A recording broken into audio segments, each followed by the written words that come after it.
Baik, Shalom Bapak Ibu yang diberkati Tuhan, kita jumpa kembali dalam FF Pusaka, Wilmonoso Fellowship obrolan santai keluarga Allah. Malam hari ini kita akan belajar firman Tuhan, eksposisi Roma 9 yang akan dibawakan oleh hambanya, Pastor Juni Bale dari Makassar. Sebelum kita mendengarkan sabda Tuhan, kita akan terlebih dahulu berdoa. Saya mohon kesediaan Bapak Pendeta eh, Wilson untuk memimpin kita dalam doa. Silakan Pak Pendeta. Mari kita berdoa. Tuhan Yesus, hormat, pujian, syukur bagi Allah Bapa di surga. Dalam nama Yesus, malam hari ini Tuhan, kami dapat berkumpul seberapa yang ada untuk sama-sama mendalami firman-Mu, dan dengan roh-Mu kami dapat melakukannya. Demikian Tuhan Yesus, urapan yang khusus, hikmat, akal budi, Roh Kudus, bagi hamba-Mu, Pastor Juni, yang akan melayani firman Tuhan malam hari ini. Tuhan, demikian juga saudara-saudara kami yang lain yang mungkin masih akan masuk, biarlah Tuhan juga menuntun semua, sehingga dengan sukacita Tuhan, kami bersama-sama menyimak kebenaran firman-Mu, dan kami melakukan dalam kasih kuasa Allah, di dalam nama Tuhan Yesus. Dalam nama Yesus Tuhan, segala kendala atmosfer mengganggu peralatan kami, bersama kami tolak dalam nama Yesus. Dalam nama Tuhan Yesus, terjadi kehendak Allah dalam segala kebenaran firman-Mu. Kami bersyukur beribadah bersama malam ini, terima firman Allah, dalam nama Yesus Tuhan yang hidup. Haleluya. Amin. Amin. Kembali kepada Pastor Juni. Baik. Tuhan berkati. Terima kasih untuk Bapak Pendeta Wilson. Untuk hambanya Pastor Juni Bale, waktu kami serahkan. Silakan Pastor. Baik, terima kasih Bapak Ibu, terima kasih Bu Ayu, terima kasih untuk kesempatan yang diberikan kepada saya untuk membagikan firman Tuhan, eksposisi surat Roma, pasal yang ke-9 ayat yang pertama sampai dengan ayat yang ke-33. Nah, saya percaya bahwa di beberapa hari terakhir kita belajar tentang surat Roma, pasal 1 sampai dengan pasal yang ke-8. Dan malam ini kita akan belajar bersama-sama pasal yang ke-9, ayat 1 sampai dengan ayat yang ke-33. Nah, surat Roma pasal 9 ini saya bagi dalam beberapa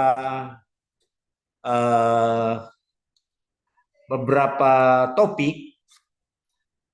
Ada 5 topik yang saya bagikan pada malam hari ini. Yang pertama, Roma pasal 9 ayat yang pertama sampai dengan ayat yang ke-5.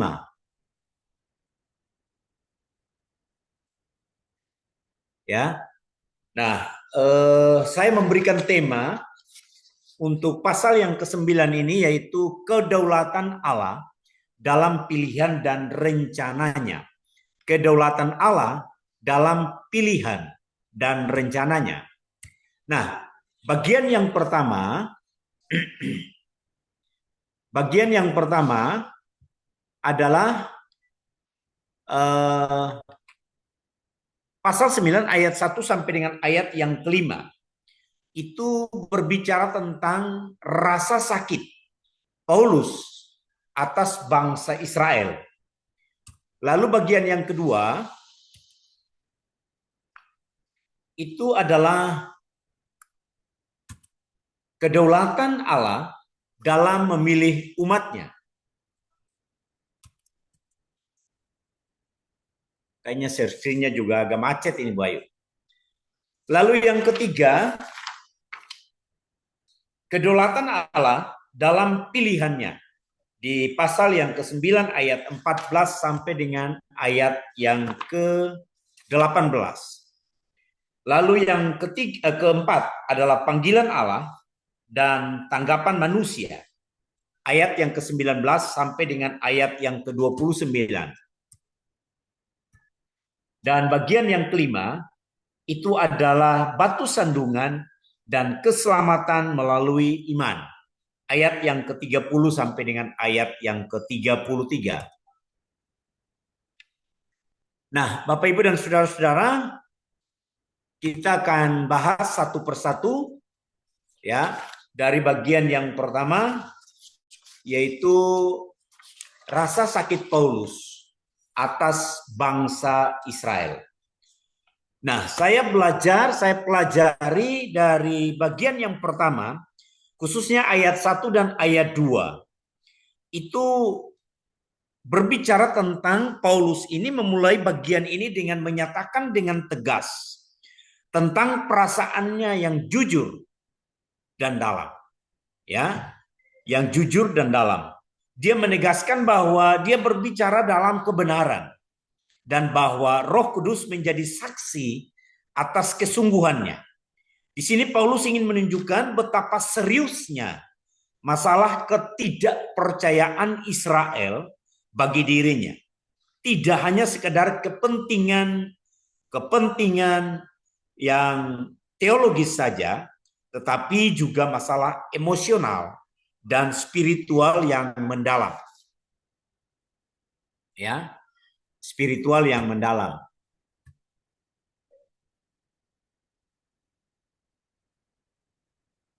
Oke, sebentar, coba. Pastor Joni boleh kirim materinya ke saya. Siap, siap.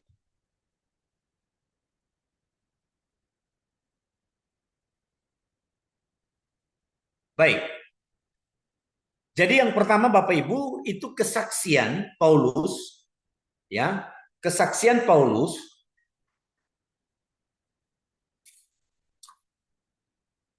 di dalam ayat yang pertama dan ayat yang kedua.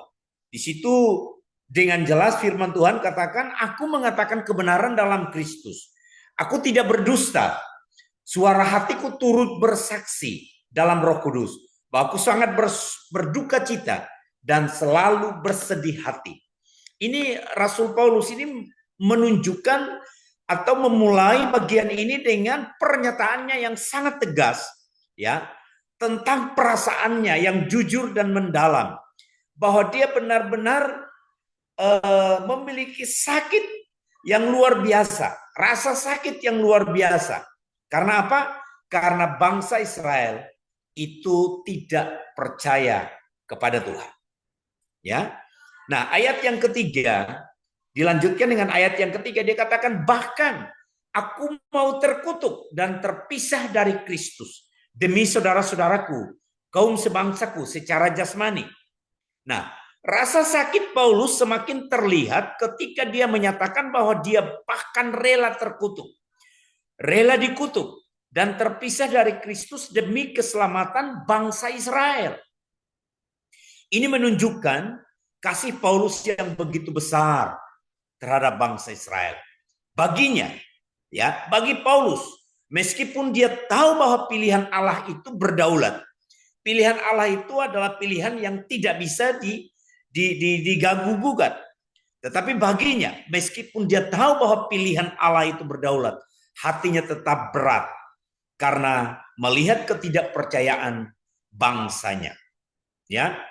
Lalu ayat yang keempat dikatakan begini, sebab mereka adalah orang Israel, mereka telah diangkat menjadi anak, dan mereka telah menerima kemuliaan dan perjanjian-perjanjian, dan hukum Taurat, dan ibadah, dan janji-janji. Ya, dan janji-janji. Bagian yang pertama dulu. Oke, itu dulu, Bu. Ya. Nah, ayat yang keempat ini itu berbicara tentang kedudukan khususnya Israel. Paulus kemudian menjelaskan berbagai hak istimewa yang dimiliki oleh Israel. Mereka diadopsi sebagai anak-anak Allah, memiliki kemuliaan dari Allah, perjanjian-perjanjian yang istimewa, dan menerima hukum Taurat. Semua hak istimewa ini menegaskan betapa Allah telah memilih Israel secara khusus dan memberikan banyak berkat kepada mereka. Ya, jadi ayat 4 ini Paulus menegaskan kembali sebab mereka adalah orang Israel. Mereka telah diangkat, ya. Mereka telah diangkat, ya. Dan mereka telah menerima kemuliaan Allah. Ya. Lalu ayat yang kelima dikatakan, mereka adalah keturunan bapak-bapak leluhur yang menurunkan Mesias dalam keadaannya sebagai manusia yang ada di atas segala sesuatu. Ia adalah Allah yang harus dipuji sampai selama-lamanya. Amin. Ya, ayat yang kelima ini adalah puncak dari keistimewaan Israel. Ya, Israel adalah mereka telah menerima, mereka telah diberikan hak istimewa oleh Tuhan, ya, untuk menjadi anak-anak Allah. Nah, puncak daripada keistimewaan Israel adalah bahwa mereka Mesias, yaitu Yesus Kristus, itu datang ke dunia dalam bentuk manusia. Paulus mengakui bahwa Mesias ini yang berasal dari Israel adalah Allah yang memerintah atas segala sesuatu dan layak menerima pujian selama-lamanya. Ini menunjukkan betapa pentingnya peran Israel di dalam rencana keselamatan. Ya. Nah, kontras dengan kenyataan ayat 1 sampai dengan ayat yang kelima. Meskipun Israel memiliki semua keistimewaan ini, kenyataannya banyak dari mereka yang tidak percaya kepada Kristus. Ya, ini dulu Bu. Ya, bagian ini dulu. Ya, banyak dari mereka yang tidak percaya kepada Kristus. Inilah yang menyebabkan Paulus merasa kesedihan yang begitu besar, ya, begitu mendalam. Dia tahu bahwa mereka telah diberikan begitu banyak berkat, namun tetap menolak Yesus sebagai Mesias. Hal ini menjadi latar belakang untuk diskusi Paulus selanjutnya tentang pilihan Allah dan kedaulatannya. Nah, bagian yang kedua, kedaulatan Allah dalam memilih umatnya. Ayat yang ke-6 sampai dengan ayat yang ke-13. Ayat yang ke-6 itu berbicara tentang janji Allah itu tidak pernah gagal. Janji Allah tidak gagal. Dikatakan gini, akan tetapi firman Allah tidak mungkin gagal. Sebab tidak semua orang yang berasal dari Israel adalah orang Israel. Janji Allah ini tidak gagal. Paulus menjelaskan bahwa janji-janji Allah kepada Israel itu tidak gagal. Meskipun banyak orang Yahudi yang tidak percaya, Paulus ingin menegaskan bahwa bukan semua orang yang berasal dari keturunan fisik Abraham adalah anak-anak Allah secara rohani. Jadi, keturunan sejati Abraham adalah bukan berdasarkan garis darah, melainkan berdasarkan janji Allah. Saya ulangi. Jadi, ya, Paulus mau menegaskan bahwa bukan semua orang yang berasal dari keturunan fisik Abraham adalah anak-anak Allah secara rohani. Jadi keturunan sejati Abraham bukan hanya berdasarkan garis darah, melainkan berdasarkan janji Allah. Itu aplikasinya adalah kita semua yang saat ini percaya kepada Yesus Kristus. Kita adalah anak-anak Allah secara rohani. Sekalipun kita bukan dipilih seperti bangsa Israel waktu itu. Tetapi karena kita percaya kepada Kristus, kita percaya kepada Tuhan sebagai Tuhan dan Juru Selamat, maka kita menjadi anak-anak rohani. Ayat 7 sampai dengan ayat yang ke-9. Di sana dia dia mengambil, ya, ada nama Ismail, ya, ada nama Ismail, ada nama Abraham dan anak-anak Abraham. Ada Ismail dan Ishak disebutkan di sana. Dan juga tidak semua yang terhitung keturunan Abraham adalah anak Abraham, tetapi yang berasal dari Ishak yang akan disebut keturunanmu. Artinya, bukan anak-anak menurut daging adalah anak-anak Allah, tetapi anak-anak perjanjian yang disebut keturunan yang benar. Sebab firman ini mengandung janji, pada waktu seperti inilah aku akan datang dan Sarah akan mempunyai seorang anak laki-laki. Untuk menjelaskan konsep ini, Paulus memberikan contoh Ishak dan Ismail. Meskipun Ismail adalah anak Abraham, hanya Ishak yang dipilih untuk melanjutkan janji Allah. Ini menunjukkan bahwa pemilihan Allah tidak didasarkan pada keturunan fisik, tetapi pada kehendaknya sendiri. Allah memilih Ishak sebagai anak perjanjian, bukan Ismail. Ya, lalu ayat yang ke-10 sampai dengan ayat yang ke-13, dia juga mengutip Yakub dan Esau. Paulus kemudian mengangkat contoh lainnya, yaitu Yakub dan Esau. Bahkan sebelum mereka lahir dan sebelum mereka belum melakukan apapun, baik yang baik maupun yang buruk, Allah telah memilih Yakub, bukan Esau. Ini menegaskan bahwa pemilihan Allah tidak didasarkan pada perbuatan manusia, tetapi sepenuhnya atas kehendak dan rencana daripada Tuhan. Ya. Jadi Bapak Ibu dan saudara-saudara, kita harus bersyukur kepada Tuhan. Tuhan itu begitu luar biasa. Lalu ayat yang ke-11 dikatakan bahwa pilihan yang bebas dari perbuatan manusia. Ya. Dikatakan ini, sebab waktu anak-anak itu belum dilahirkan dan belum melakukan yang baik atau yang jahat, supaya rencana Allah tentang pemilihannya diteguhkan, bukan berdasarkan perbuatan, tetapi berdasarkan panggilan. Nah, Paulus menekankan bahwa pilihan Allah tidak tergantung pada perbuatan seseorang. Ini adalah dasar utama daripada doktrin kedaulatan Allah, bahwa dia memilih sesuai dengan rencana dan tujuannya sendiri. Manusia tidak bisa mempengaruhi atau mengubah keputusan Allah dengan perbuatan sendiri. Jadi kita semua yang sudah dipilih Allah, yang sudah ditetapkan Allah, itu bukan karena kita melakukan perbuatan-perbuatan yang baik sehingga ia memilih kita. Tetapi Paulus menekankan di sini bahwa pilihan Allah itu tidak tergantung pada perbuatan seseorang. Ini adalah dasar utama daripada doktrin bahwa Allah berdaulat atas kehidupan kita. Ya. Lalu ayat yang ke-12 di sana dijelaskan lagi. Ya. Allah berkata kepada Ribka bahwa yang lebih tua akan melayani yang lebih muda, menandakan bahwa Yakub akan dipilih di atas Esau. Ini terjadi bukan karena Yakub lebih baik daripada Esau, tetapi semata-mata karena kehendak Allah.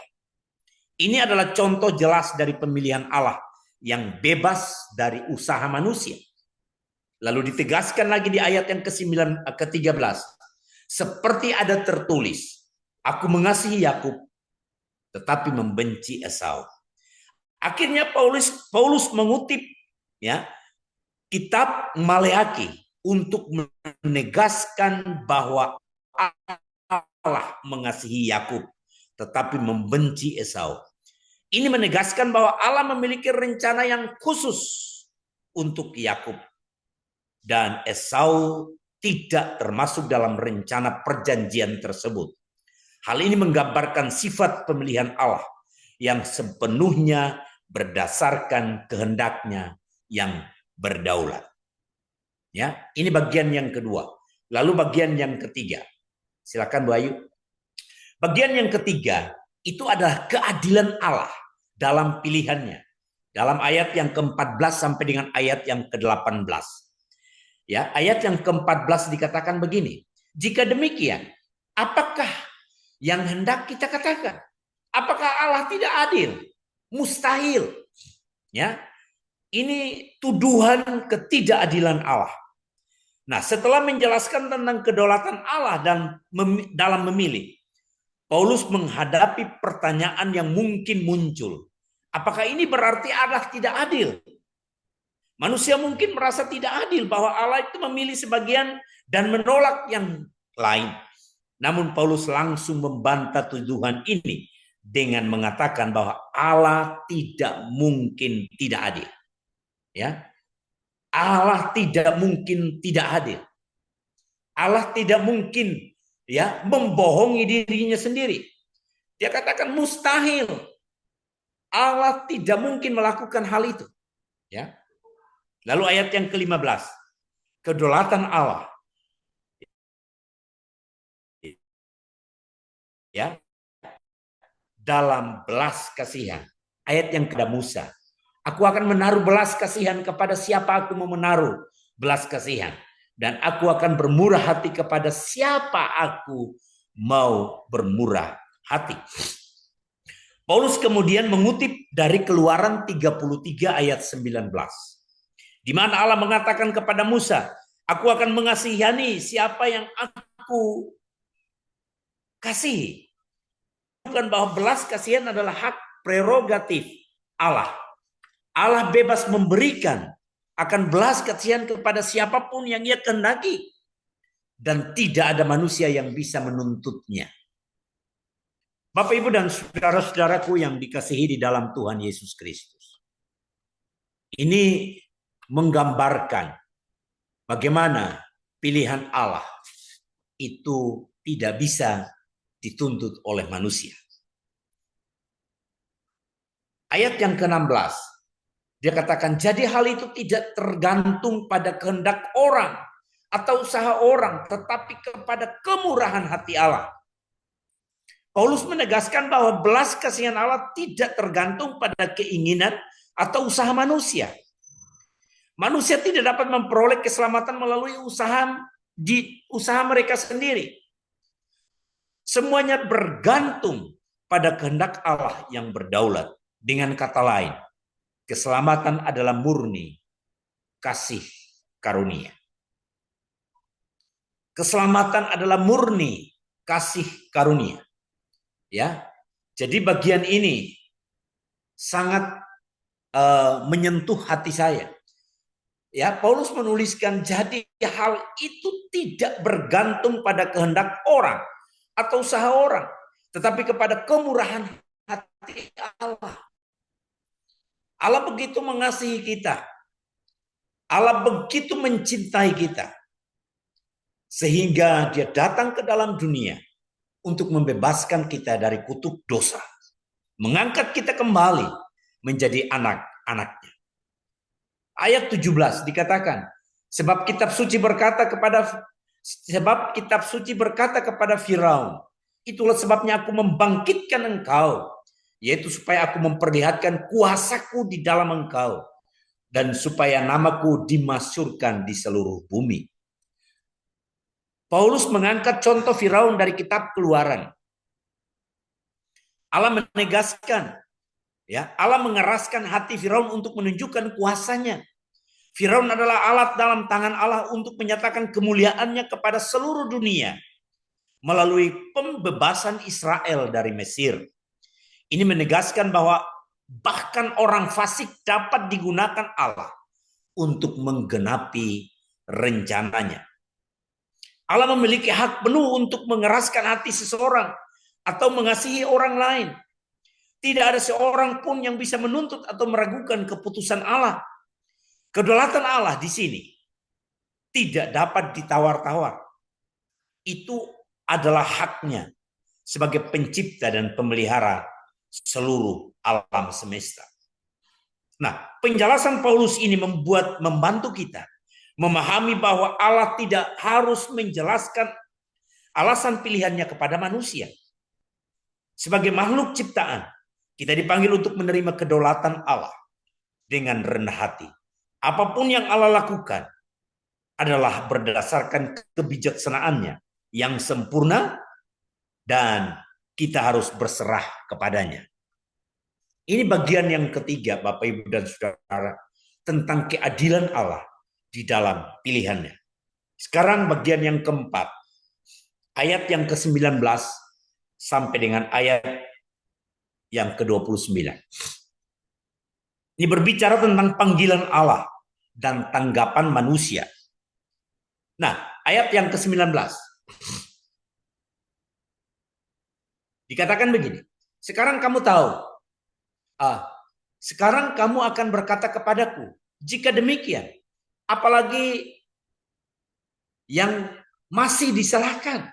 Sebab siapa yang menentang kehendaknya? Ya. Jadi Paulus mengantisipasi pertanyaan berikutnya. Jika Allah menentukan segalanya, sebagaimana bisa manusia masih dipersalahkan? Jika segala sesuatu terjadi karena kehendak Allah, apakah manusia tidak memiliki tanggung jawab pribadi? Ini adalah pertanyaan yang sangat relevan dalam memahami hubungan antara kedaulatan Allah dan kebebasan manusia. Lalu ayat 20 Paulus memberikan jawaban. Siapakah kamu, hai manusia? Maka kamu membantah Allah. Dapatkah yang dibentuk berkata kepada yang membentuknya, mengapakah engkau membentuk aku demikian? Paulus menjawab dengan tegas bahwa manusia sebagai ciptaan tidak memiliki hak untuk mempertanyakan keputusan pencipta. Kita tidak bisa menuntut Allah untuk menjelaskan setiap tindakannya. Ini adalah pengingat bahwa kita harus mengenal tempat kita sebagai ciptaan di hadapan Allah yang Maha Kuasa. Ya, saudara-saudara, saya punya seorang teman. Ya, saya punya seorang teman yang ya melayani Tuhan. Saya bisa katakan bahwa dia cinta Tuhan. Dia punya anak kembar, 2 orang anak kembar, ya. Dan salah satunya itu dalam masa pertumbuhannya mengalami cacat. Waktu lahir sehat, sempurna sehat. Tapi waktu beberapa bulan kemudian, yang satunya, yang adiknya sakit dan mengalami cacat sampai dengan hari ini.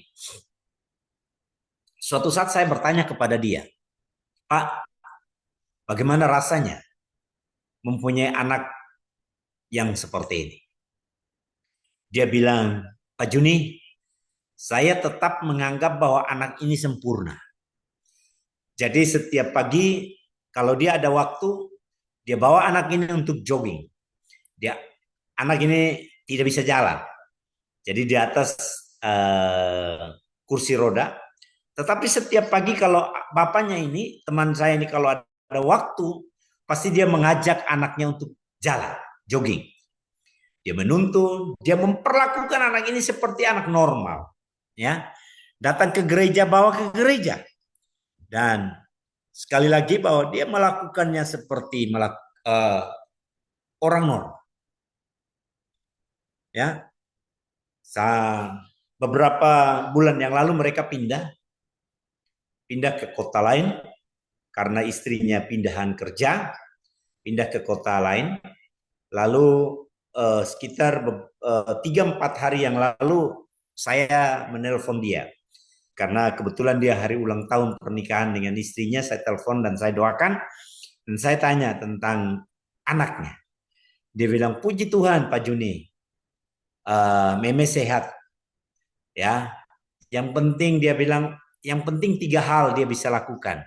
Dia makan, dia bisa ke belakang, dan dia bisa tidur. 3 itu saja kami sudah bersyukur Pak Juni.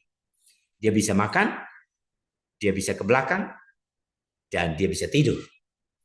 Saya melihat bahwa begitu luar biasa pengorbanan daripada kedua orang tuanya untuk merawat anak yang Tuhan berikan kepada mereka.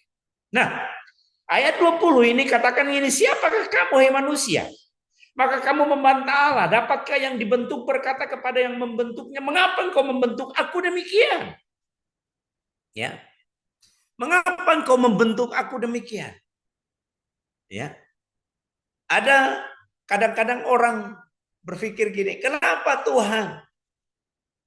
Saya nggak diciptakan, saya nggak dilahirkan di garis keturunan orang yang kaya, orang yang punya kelimpahan, orang yang diberkati dengan melimpah secara harta benda.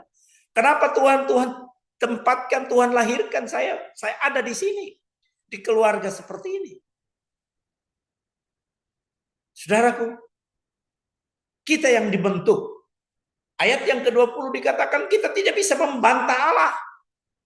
Ya, Kita tidak bisa membantah Allah. Oleh sebab itu Paulus tegaskan bahwa manusia itu sebagai ciptaan tidak memiliki hak untuk mempertanyakan keputusan penciptanya. Karena kita tidak bisa menuntut Allah untuk menjelaskan setiap tindakan Allah terhadap kita. Ini adalah pengingat bahwa kita harus mengenal tempat kita sebagai ciptaan di hadapan Allah yang Maha Kuasa. Lalu ayat 21 saudara dikatakan begini. Apakah tukang periuk tidak mempunyai hak atas tanah liatnya untuk membuat dari gumpal yang sama suatu benda yang dipakai guna tujuan yang mulia dan suatu benda lain untuk dipakai guna tujuan yang biasa? Paulus menggunakan analogi tukang periuk yang berhak membentuk tanah liat sesuai dengan keinginannya. Tukang periuk bisa membuat bejana yang mulia atau yang kurang mulia sesuai dengan kehendaknya. Begitu juga Allah. Dia memiliki hak penuh atas ciptaan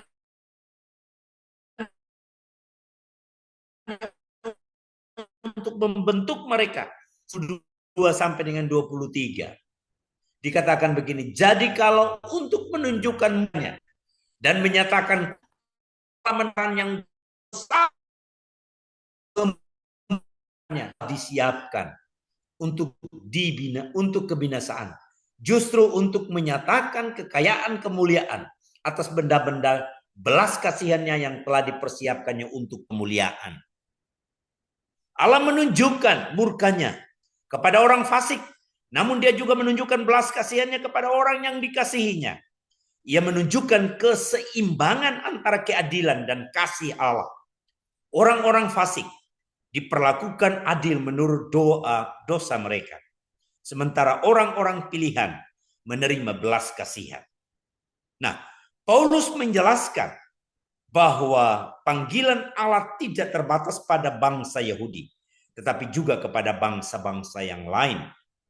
Hal ini menegaskan bahwa keselamatan tidak dibatasi oleh bangsa atau suku, tetapi Allah memanggil umatnya dari latar belakang sesuai dengan rencana keselamatannya.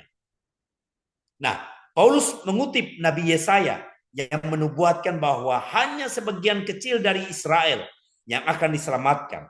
Ini memperlihatkan bahwa dari awal Allah sudah merencanakan bahwa hanya sebagian dari Israel yang akan menjadi umat. Sementara aku dalam Bapak, Ibu, dan saudara-saudaraku yang dikasihi Tuhan. Tuhan begitu membuat akan rencana, planning yang begitu rapi untuk melakukan keselamatan, memberikan keselamatan kepada kita. Nah, bagian yang kelima, batu sandungan dan keselamatan melalui iman. Ya, batu sandungan dan keselamatan melalui iman. Di ayat 30 sampai dengan ayat yang ke-33. Nah, ayat yang ke-30 sampai dengan ayat yang ke-33. Dikatakan gini, jika demikian, apakah yang hendaknya kita katakan? Ini, bahwa bangsa-bangsa lain yang tidak mengejar kebenaran telah beroleh kebenaran, yaitu kebenaran karena iman. Paulus menyimpulkan bahwa bangsa lain yang tidak mengejar kebenaran itu melalui hukum Taurat justru mendapatkannya melalui iman kepada Kristus. Ini menjelaskan bahwa keselamatan itu tidak tergantung pada usaha manusia atau hukum, tetapi semata-mata melalui iman. Nah, sebaliknya, Israel yang mengejar kebenaran melalui hukum Taurat gagal mencapainya. Mereka tersandung karena mereka berusaha mencapai kebenaran melalui perbuatan, ya, bukan melalui iman. Mereka tidak memahami bahwa keselamatan datang melalui percaya kepada Yesus, bukan melalui upaya mentaati hukum Taurat. Paulus menjelaskan bahwa Yesus Kristus menjadi batu sandungan bagi Israel. Ya, mereka tidak bisa menerima bahwa keselamatan hanya melalui iman kepada Kristus. Mereka ingin mengandalkan hukum dan perbuatan mereka sendiri, dan hal ini membuat mereka menolak Kristus sebagai Mesias. Paulus menekankan bahwa keselamatan bukan tentang usaha manusia, tetapi tentang iman kepada Kristus Yesus. Israel tersandung karena mereka mencoba mencapai kebenaran melalui hukum Taurat. Tetapi bangsa-bangsa lain yang tidak memiliki hukum Taurat justru menerima keselamatan melalui iman. Nah, Paulus mengutip dari Yesaya bahwa Allah telah meletakkan batu sandungan di Sion. Batu ini adalah Kristus. Dan barang siapa yang percaya kepadanya tidak akan dipermalukan. Ini adalah pengingat bahwa hanya melalui iman kepada Kristus seseorang dapat menerima keselamatan. Bapak, Ibu, dan saudara-saudaraku yang dikasihi Tuhan.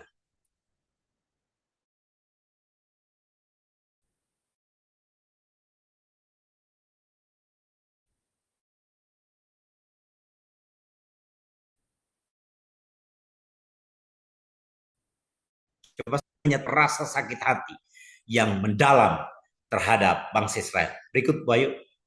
Lalu yang kedua, itu fokus utama dari pasal ini adalah pemahaman tentang bagaimana Allah memilih umatnya dan bagaimana kedaulatan Allah tidak bisa dibatasi oleh pemahaman manusia. Berikut, Bayu. Ya, terus.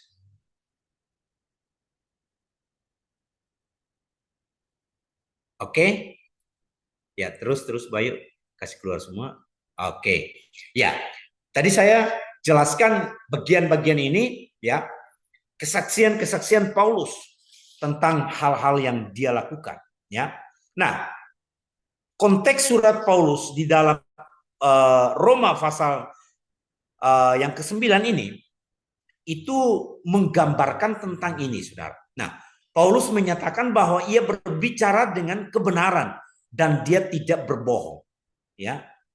Dia tidak berbohong, mengekspresikan beban beratnya, ya, di ayat 1 dan ayat 2.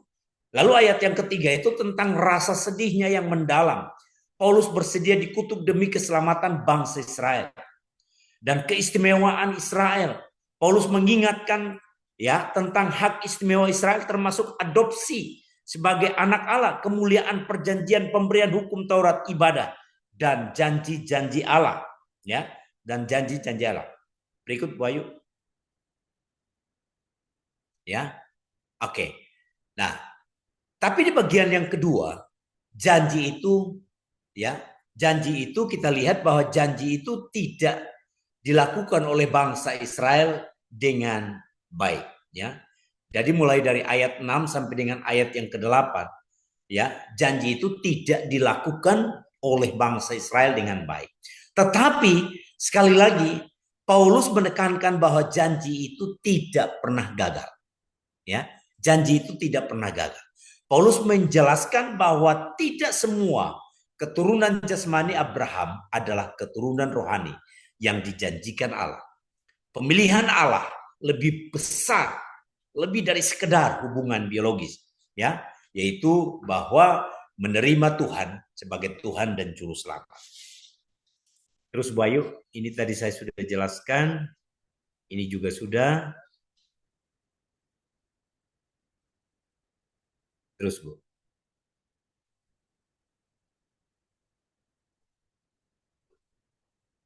Oke, lagi.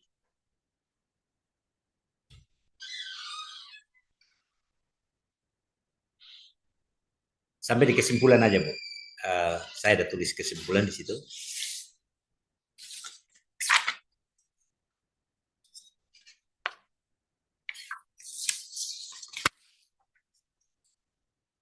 Oke, baik. Ya. Jadi kesimpulan daripada pasal 9, Roma pasal 9, ini menekankan bahwa keselamatan itu adalah hasil dari kedaulatan dan bukan, ya, dan kasih karunia Allah, bukan berdasarkan perbuatan manusia. Jadi Rasul Paulus menekankan, ya, memberikan penekanan yang lebih serius bahwa kita ini diselamatkan itu karena kedaulatan Allah, ya, karena kasih karunia daripada Allah, bukan merupakan sebuah perbuatan, ya, daripada manusia. Kita bersyukur, kita puji Tuhan karena belakangan pengajaran-pengajaran dari Kristen progresif sudah mulai diredakan. ya. Karena kalau tidak, ini akan membuat banyak orang percaya yang mulai bimbang, mulai ragu, ya, bahwa perbuatan baik itu bisa menyelamatkan kita. Kita punya dasar, doktrin kita mengajarkan bahwa kita ini diselamatkan itu karena kasih karunia Allah. Itu pemberian. Oleh sebab itu kita harus melakukan perbuatan baik karena kita sudah diselamatkan. Bukan kita melakukan perbuatan baik untuk kita menjadi orang-orang yang diselamatkan. Ya, kita percaya bahwa Tuhan ini sudah menyelamatkan kita pada waktu kita menerima Tuhan sebagai Tuhan dan Juru Selamat.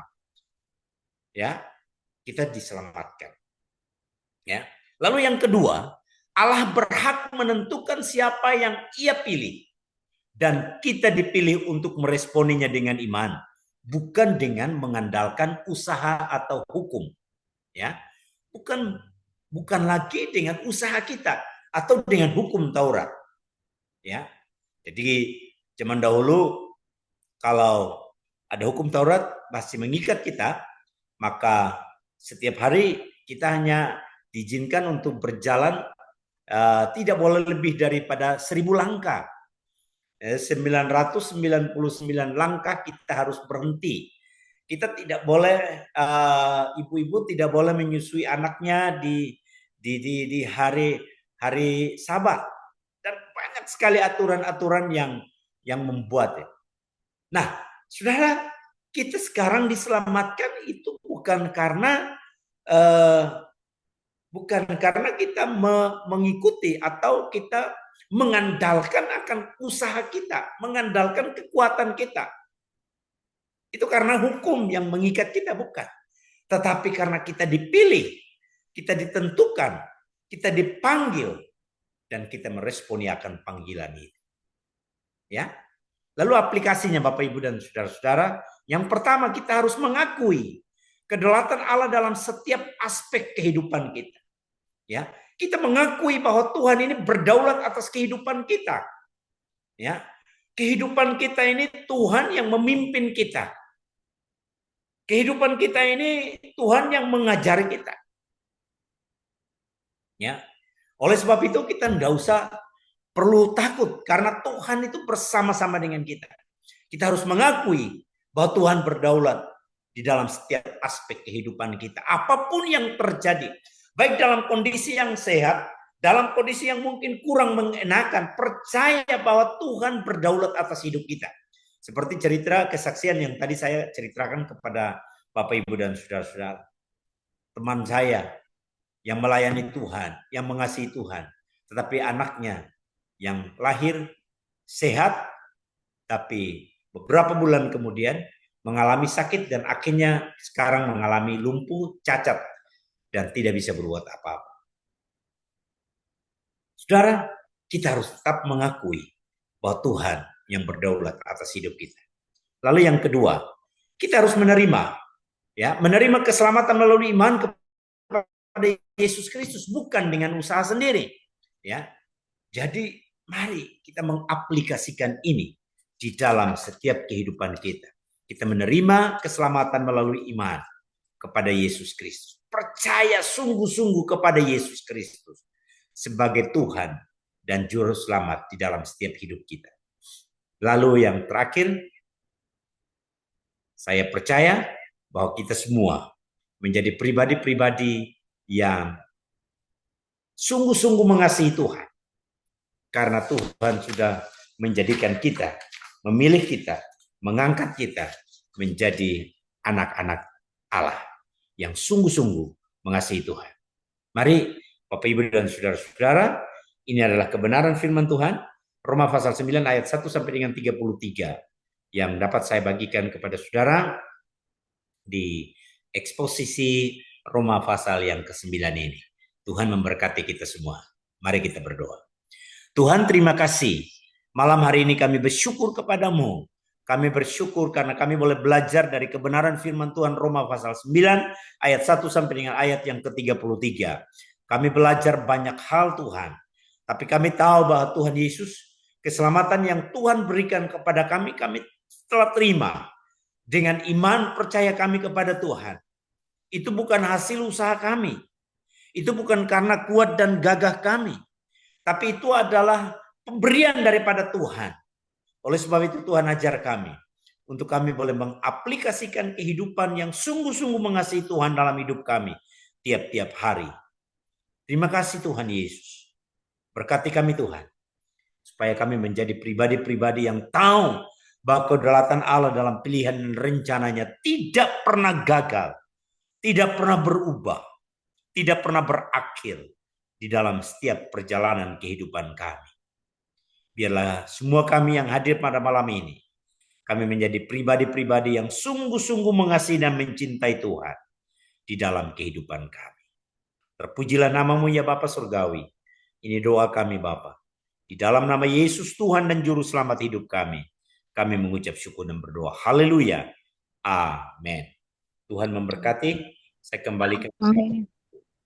Amin. Thank you. Tuhan Yesus memberkati Bapak. Tuhan berkati Bu. Terima kasih Pastor Juni yang sudah menyampaikan firman Tuhan bagi kita.